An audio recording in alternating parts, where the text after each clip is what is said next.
Hello दोस्तों, स्वागत है हमारे प्रतिज्ञा जॉब एकेडमी चैनल में। आज हम लोग हिंदी का जो है एक कहानी पढ़ने वाले हैं। हिंदी जो आपको स्नातक स्तरीय परीक्षा, सहायक सचिवालय, महिला परिवीक्षिका, सहायक प्रशिक्षित आचार्य 6 to 8 और आपको नगर पालिका, ये सब जो है हर एक एग्जाम में जो आपका जो हिंदी से आपका सवाल पूछे जाते हैं। तो आज उसी हिंदी में जो कहानी पढ़नी है, उसी में एक कहानी जो हम लोग को पढ़ना है वापसी। तो आज हम लोग वापसी कहानी के पर जो है प्रकाश डालेंगे। तो सबसे पहले हम लोग वापसी कहानी पर का विचार करते हैं कि वापसी कहानी पर थोड़ा हम प्रकाश डालते हैं कि वापसी कहानी आखिर इसमें है क्या। तो वापसी कहानी है एक, इस वापसी कहानी का कथानायक जो है गजाधर बाबू हैं। ठीक है, ये इसका हीरो है गजाधर बाबू, जो इनको रेलवे में नौकरी करते हैं। ठीक है, और जब ये नौकरी करते हैं तो इनको हमेशा रहता है कि हम कब घर वापस जाएं, ताकि डेली अपना 35 बरस तक नौकरी करते हैं। और 35 बरस के नौकरी करने के बाद जो है ये 35 वर्ष के कार्यकाल में ये हमेशा इनको रहता है कि हम अपने नौकरी से जब रिटायर होंगे, घर जाएंगे, तो हमारे परिवार, पत्नी, लड़का, लड़की, बहू काफ़ी मान सम्मान करेंगे, इज्जत करेंगे, और फिर हम जो है अच्छा से जीवन यापन करेंगे। यानी आपका बुढ़ापा काफ़ी मेरा ऐशो आराम से कटेगी। से ये हमेशा इसी ख्याली पुलाव में रहते हैं कि हम जब तक हैं रेलवे में नौकरी कर रहे हैं तब तक ही हमको कष्ट है। यहाँ से हम रिटायर होकर जाएंगे तो हमारे परिवार वाले बहुत ही सम्मान देंगे, इज्जत करेंगे, प्रतिष्ठा देंगे। लेकिन होता कुछ यूँ है कि जब 35 वर्ष की नौकरी करने के बाद गजाधर बाबू रिटायर होकर वापसी वापसी मतलब कहाँ, वापसी मतलब अपने घर जाते हैं। तो घर का कुछ इनका अलग ही उपेक्षा के पात्र बन जाते हैं। पत्नी अलग इनको बोलती है, बाल बच्चे को इनका व्यवहार अलग पसंद नहीं आता है, और बाल बच्चा के न इनका व्यवहार पसंद आता है और न बच्चों को इनको, और नहीं इनको बच्चों का व्यवहार पसंद आता है। तो ये अपने घर में अकेलापन महसूस करने लगते हैं। ठीक है, और ये बुढ़ापे में पारिवारिक आर्थिक स्थिति से जूझने लगते हैं। ठीक है, और एक जो है गजाधर बाबू जो है कठोर प्रवृत्ति के व्यक्ति हैं। ये सहृदय एवं संवेदनशील व्यक्ति थे। घर परिवार और बच्चे के प्रति अपना जिम्मेदारी को समझने वाले व्यक्ति थे। लेकिन इनका परिवार इनके जिम्मेवारी को नहीं समझ पाता है। अंततः ये अपने घर में पराये महसूस करने लगते हैं, अकेलापन महसूस करने लगते हैं। तब फिर अंत में ये गजाधर बाबू घर से नाराज होकर वहाँ से समझ आते हैं कि जो है से ये लोग जो है हम यहाँ रहने लायक नहीं हैं, हमारा यहाँ पर मान सम्मान नहीं हो रहा है, यहाँ पर तिरस्कार हो रहा है। तो फिर उतना बुढ़ापे की स्थिति में भी गजाधर बाबू फिर अपने घर को छोड़ देते हैं, और फिर ये चीनी मिल फैक्ट्री में, राजा में जो है उसका चीनी मिल के फैक्ट्री में काम करना शुरू कर देते हैं। मतलब ये नहीं है कि हम अभी जवानी में हम अगर नौकरी कर रहे हैं तो बुढ़ापा में फिर हमको सुख भोगना है या ऐशो आराम करना है। वो परिवार के संस्कार और स्वभाव पर डिपेंड करता है कि आगे चलकर आपको क्या होने वाला है। तो ऐसा ही कहानी जो है वापसी कहानी में दर्शाया गया है। ये वापसी कहानी जो है लिखे हैं, ये हैं उषा प्रियवंदना, उषा प्रियवंदा, उषा प्रियवंदा। और ये वापसी कहानी जो प्रकाशित हुई थी 1960 ईस्वी में हुई थी। तो जो हम अभी कहानी पर जो प्रकाश डाले, संक्षेप में हम परिचय दिए, इसी कहानी पर हम अब पूरा कहानी को देखते हुए हम एमसीक्यू लगाने वाले हैं। जो किसी भी एग्जाम जो आप जहां से आपको हिंदी से कहानी जो पूछता है प्रश्न, उसमें आपको ऐसे ही प्रश्न आएंगे। तो हम मोस्ट इम्पोर्टेंट क्वेश्चन का कलेक्शन एक जगह कर लिए हैं, और आइए हम लोग एमसीक्यू पर संभावित प्रश्न एवं तथ्यों को डिस्कस करते हैं। तो चलिए, वापसी कहानी का पहला क्वेश्चन है कि वापसी किस विधा की रचना है। मैंने बताना है कि वापसी जो है एक कविता है, कि कहानी है, कि निबंध है, कि इनमें से कोई नहीं है। तभी हम लोग बात किए कि वापसी जो है एक कहानी है जो उषा प्रियवंदा लिखे हैं, 1960 ईस्वी में इसको प्रकाशित किए थे। वापसी जो है क्या है, एक कहानी है। आगे हम लोग चलेंगे तो नेक्स्ट क्वेश्चन कहता है कि वापसी किसकी कहानी है, प्रेमचंद की कि मनु भंडारी की कि उषा प्रियवंदा की, इनमें से कोई नहीं। वापसी जो कहानी है ये उषा प्रियवंदा जी का है, यानी इसका आंसर होगा सी। आंसर क्या हो जाएगा? सी। वापसी कहानी जो है उषा प्रियवंदा का है। नेक्स्ट क्वेश्चन हम लोग देखेंगे। कहता है कि उषा प्रियवंदा ने एमए किस विश्वविद्यालय से किए थे? एमए तो उषा प्रियवंदा ने एमए जो है आपको किए थे इलाहाबाद विश्वविद्यालय से। इसका आंसर होगा सी। नेक्स्ट क्वेश्चन की हम बात करें कि वापसी कहानी में कथानायक कौन है? वापसी कहानी में कथानायक कौन है?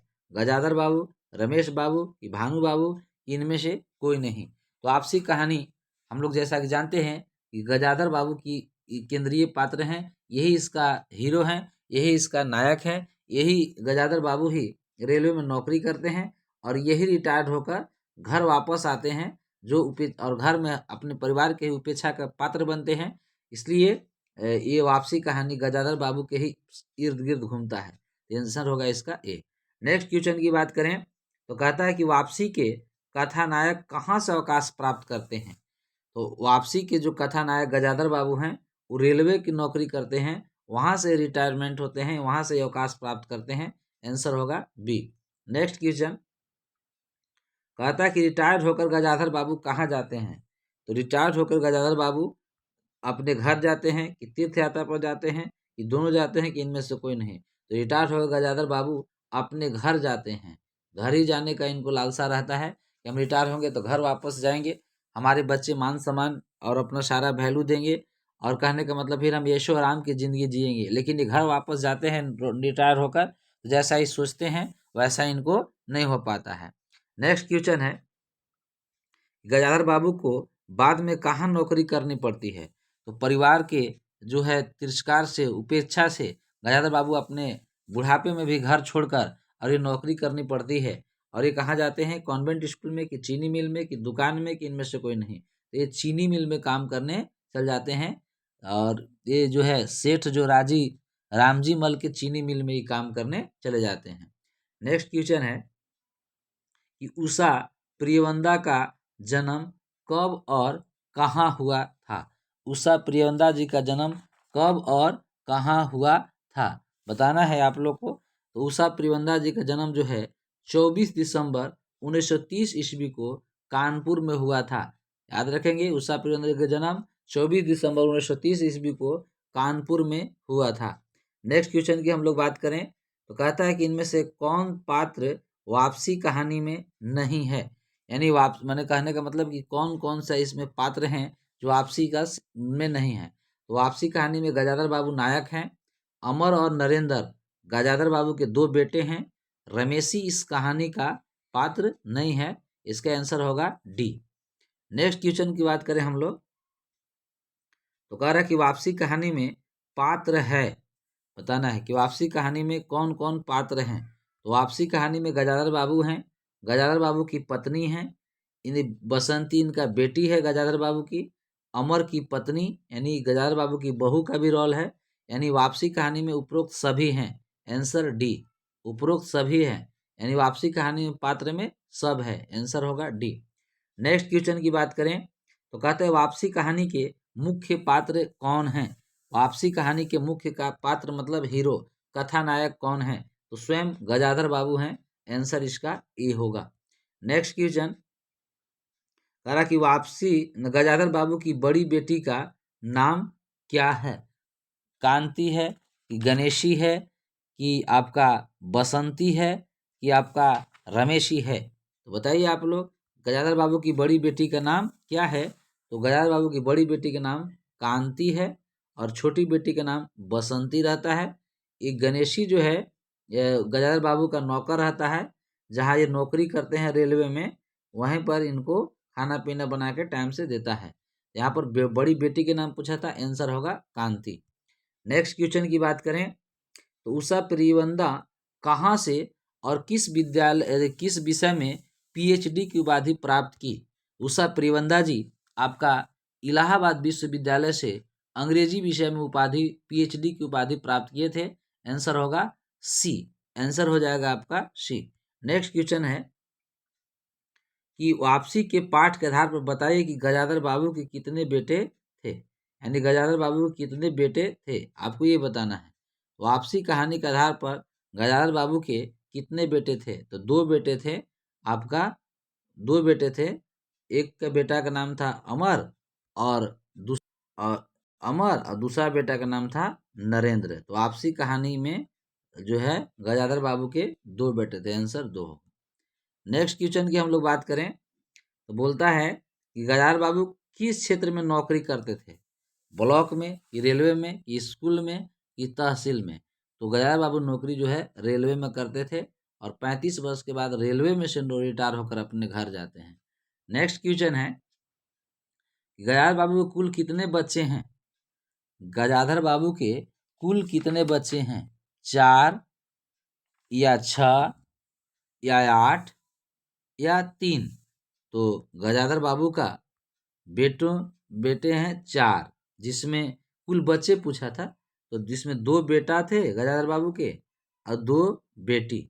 बेटा के नाम अमर और नरेंद्र और बेटी के नाम कांति और बसंती। नेक्स्ट क्वेश्चन है गजाधर बाबू किस रेलवे स्टेशन पर कार्यरत थे, तो आपको जवाब देना है गजाधर बाबू किस रेलवे स्टेशन पर, बैरकपुर में, रानीपुर में, आगरा में, इनमें से कोई नहीं। तो गजाधर बाबू रानीपुर रेलवे स्टेशन पर कार्यरत थे, उनका यहीं ड्यूटी मिला हुआ था। नेक्स्ट क्वेश्चन कहता है गजाधर बाबू के घर में कितने कमरे थे, 1 कमरा था कि 4 कमरा था कि 5 कमरा था कि 1 कमरा था। तो गजाधर बाबू के घर में 3 कमरे थे। जो गजाधर बाबू पूरा जीवन में रेलवे में नौकरी करके घर बनाते हैं, सपनों का घर, और जब रिटायर होके आते हैं तो 3 कमरा में से इनको 1 कमरा भी आराम करने को नसीब नहीं होता है। ठीक है, 2 तो कमरा दोनों बेटा ले लिए रहते हैं, 1 कमरा बेटी। और ये इनका जब ये रिटायर होके जाते हैं तो इनका बैठकी में चटाई बिछा दिया जाता है और इसी में इनको जगह मिलता है। नौकरी का देख सकते हैं कि रिटायरमेंट के बाद आपको क्या हाल होने वाला है।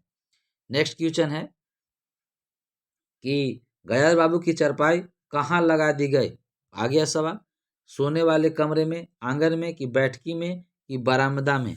तो गजाधर बाबू की चारपाई जो है बैठकी में लगा दी गई थी, इनको एक रूम भी नसीब नहीं हुआ था रिटायर होने के बाद, बैठकी में इनका चारपाई लगा दिया गया था।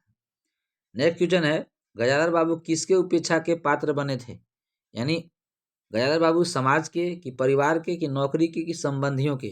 तो गजाधर बाबू अपने परिवार के ही उपेक्षा के पात्र बन जाते हैं। जब रिटायरमेंट होकर घरे आते हैं तो इनका व्यवहार न किसी अपने परिवार को पसंद आता है, न परिवार के किसी भी मेंबर का व्यवहार इनको पसंद नहीं आता है। तो ये परिवार से ही अपने उपेक्षा के पात्र बन जाते हैं, आंसर हो जाएगा बी।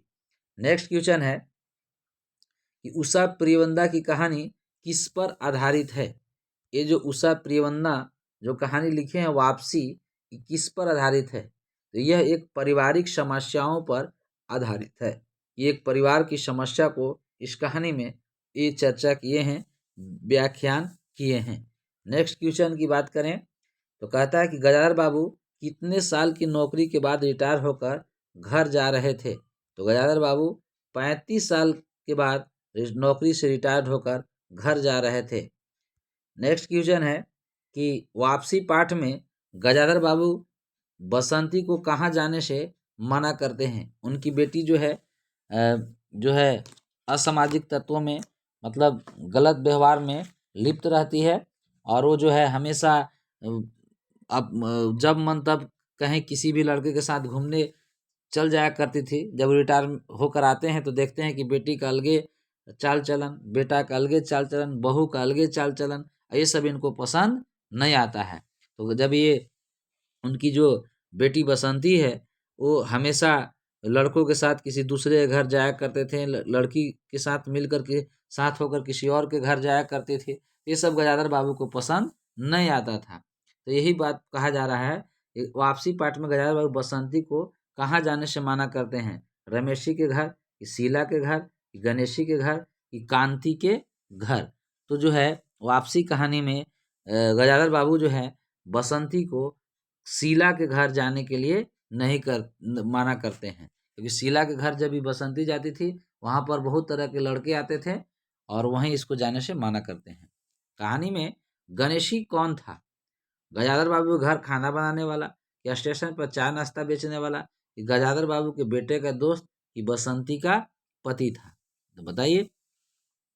तो ये था गजाधर बाबू का नौकर। जब गजाधर बाबू वहाँ पर थे तो रेलवे पर काम करते थे, वहीं पर ही गजाधर बाबू के घर खाना बनाकर देता था।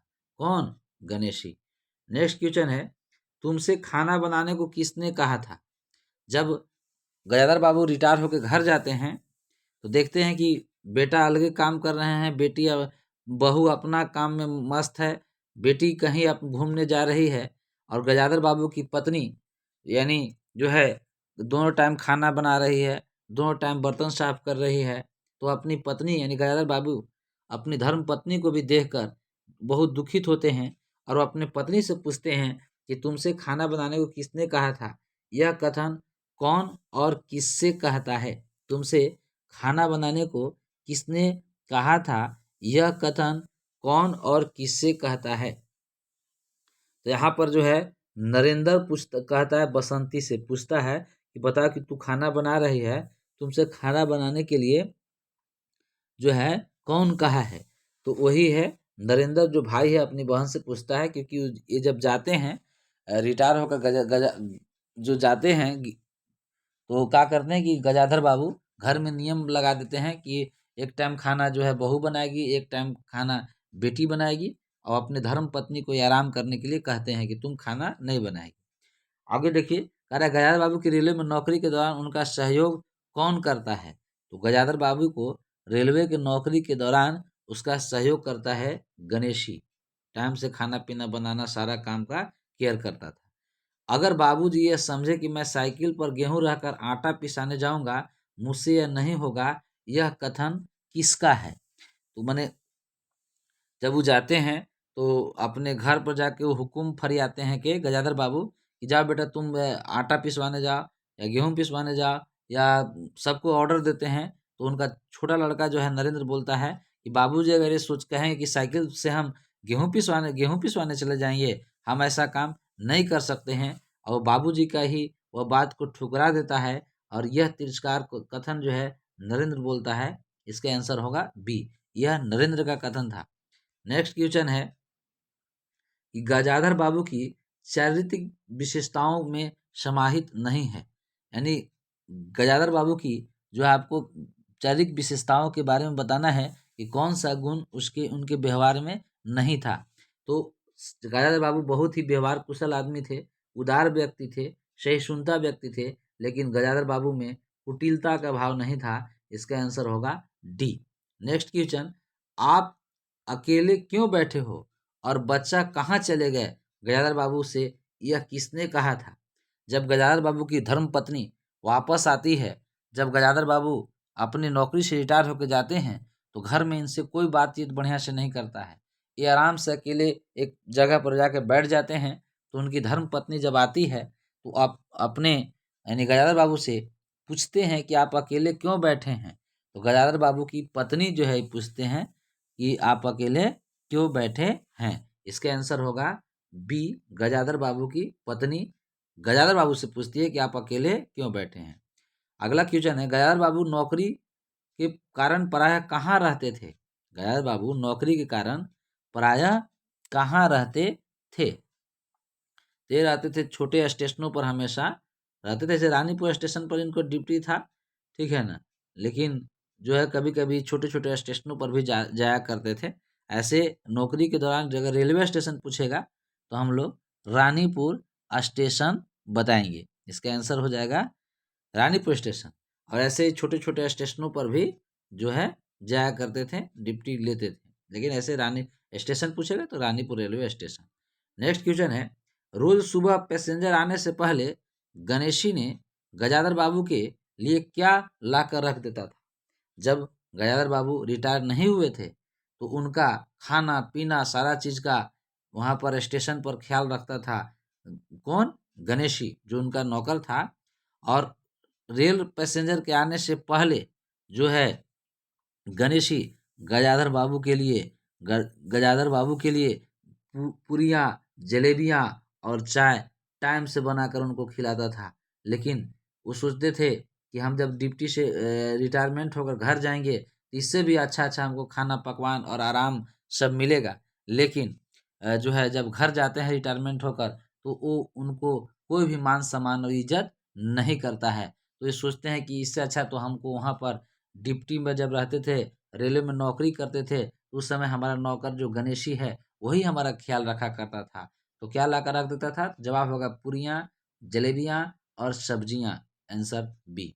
आगे है कि किसने निश्चित किया कि घर के किसी मामले में दखल नहीं देंगे। तो एक गजाधर बाबू जब रिटायरमेंट होकर घर से आते हैं, अब इनका कोई भी बात जब नहीं सुनते हैं तो लास्ट में यही गजाधर बाबू ये अपना निर्णय ले लेते हैं कि हम अब घर के किसी मामला में दखल नहीं देंगे, जिसको जो करना है वो करे। तो ये जो है निश्चय कौन करता है? तो गजाधर बाबू करते हैं। नेक्स्ट क्वेश्चन है गजाधर बाबू के लिए क्या मधुर संगीत की तरह था?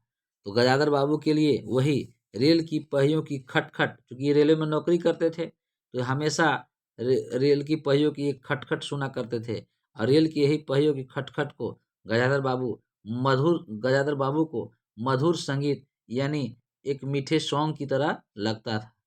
नेक्स्ट क्वेश्चन है कि गजाधर बाबू को कहाँ नौकरी मिल गई? जब वो परिवार की हर एक सदस्यों से उपेक्षा हो जाते हैं, जब इनको घर में कोई मान सम्मान नहीं मिलता है तो रिटायरमेंट के बाद भी ये फिर से सोचते हैं कि यहाँ पर हम रहेंगे तो हमारा कोई तिरस्कार सम्मान नहीं करेगा, इसलिए वहाँ से वो फिर नौकरी करने चले जाते हैं और गजाधर बाबू फिर सेठ रामजी मल के चीनी मिल में काम करने चले जाते हैं। आंसर होगा बी, सेठ रामजी मिल के चीनी मिल में फिर नौकरी करने चले जाते हैं। अगला सवाल है गजाधर बाबू स्वभाव से किस प्रकार के व्यक्ति थे? स्नेही, कठोर, विदुषी या लाचार? तो बताना है गजाधर बाबू स्नेह और स्वभाव से कैसे व्यक्ति थे? तो ये बहुत ही स्नेही व्यक्ति थे। आंसर होगा ए, गजाधर बाबू बहुत ही स्नेही व्यक्ति थे। गणेशी के घर वाली ने गजाधर बाबू के लिए डिब्बे में क्या रखा था?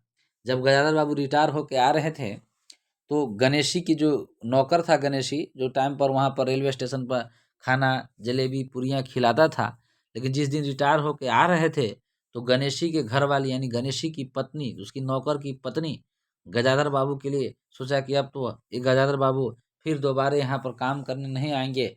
और जब वो रिटायरमेंट होकर आ रहे थे तो गणेशी की पत्नी ने उनके लिए उस दिन स्पेशल बेसन की लड्डू बनाए और गजाधर बाबू के डिब्बे में रख दी थी। तो बेसन की लड्डू।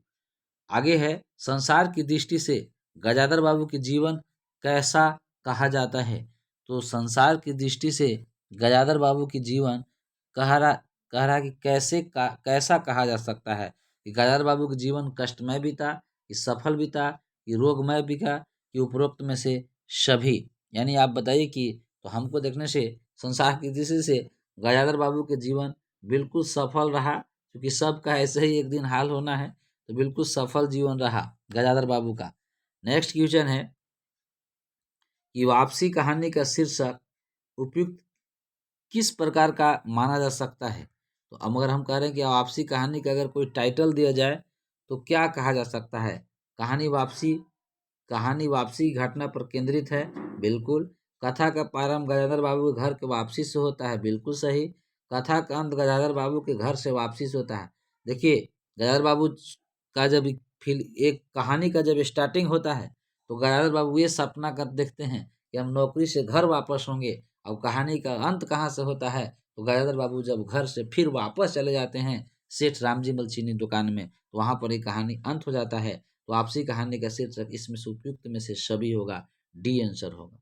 नेक्स्ट क्वेश्चन है कि वापसी कहानी का उद्देश्य क्या है? सामाजिक विसंगति एवं बिखराव को इंगित करना, पारिवारिक विसंगति तथा बिखराव को इंगित करना, आपसी कला का भावना को इंगित करना, कि उपरोक्त में से सभी। तो इसमें जो है पारिवारिक विसंगतियों तथा बिखराव को इंगित किया है, ठीक है ना। उषा प्रियवंदना ने वापसी कहानी में। आंसर बी होगा। नेक्स्ट क्वेश्चन, और आज का ये अंतिम सवाल है, गदाधर बाबू के बेटे, बहू और बेटी युवा पीढ़ी के किस विचारधारा के पोषक हैं? किस विचारधारा के पोषक हैं? अनिश्चिततावादी या अवसरवादी कि स्वच्छतावादी कि उपयुक्त में से सभी? तो ये है, हमेशा जो है इन लोग जो है स्वच्छतावादी, अपने आप को बहुत काबिल और स्वच्छ समझते थे, उसका इन लोग पोषक हैं। बेटी बहू और बेटी और युवा पीढ़ी के जो है स्वच्छतावादी की विचारधारा के पोषक हैं।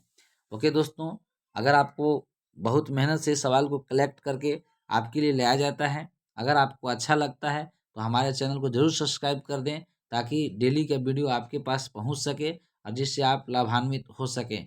और अगर कुछ न कुछ प्यार और कमेंट जरूर सुझाव में करें, और बेल आइकन दबाकर अपना जो है आइकन भी प्रेस कर लेंगे।